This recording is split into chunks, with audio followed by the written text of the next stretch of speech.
এখানে একটি লাভ ক্ষতির অঙ্ক আছে। অঙ্কটিতে বলা হয়েছে 10টি দ্রব্যর ক্রয় মূল্য 9টি দ্রব্যর বিক্রয় মূল্যের সমান যদি হয় তাহলে লাভের শতকরা হার কত। আচ্ছা, এখানে ক্রয় মূল্য বা কস্ট প্রাইস আর বিক্রয় মূল্য হচ্ছে সেল প্রাইস। এখানে ক্রয় মূল্য ক্রয় করেছি কটা, 10টা,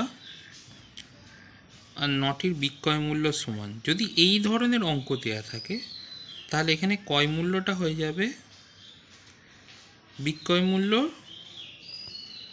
আর বিক্রয় মূল্যটা হয়ে যাবে ক্রয় মূল্য সমান।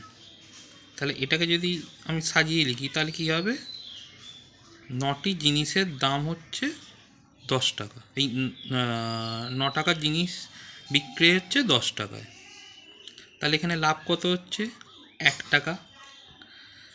তাহলে শতকরা কত লাভ হচ্ছে বের করার কি, লাভ বাই ক্রয় মূল্য গুণ 100। এখানে লাভ কত হচ্ছে 1, ক্রয় কত হচ্ছে 9, আর 100 করলে 100/9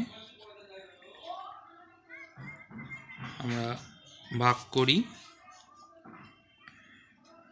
9 দিয়ে গেল, 1 নামলো 0, 9 দিয়ে গেল 1। আচ্ছা, তাহলে আমার কত বেরোলো, লাভ 11.1/9 তাহলে এখানে কোন উত্তরটা হবে, উত্তরটা হবে অপশান বি, 11.1/9।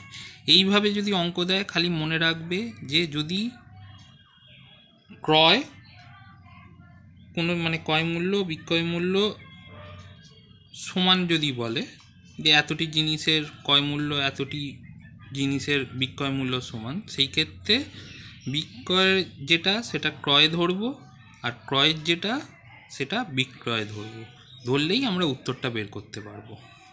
আচ্ছা, এই অঙ্কটা দেখে নাও ভালো করে।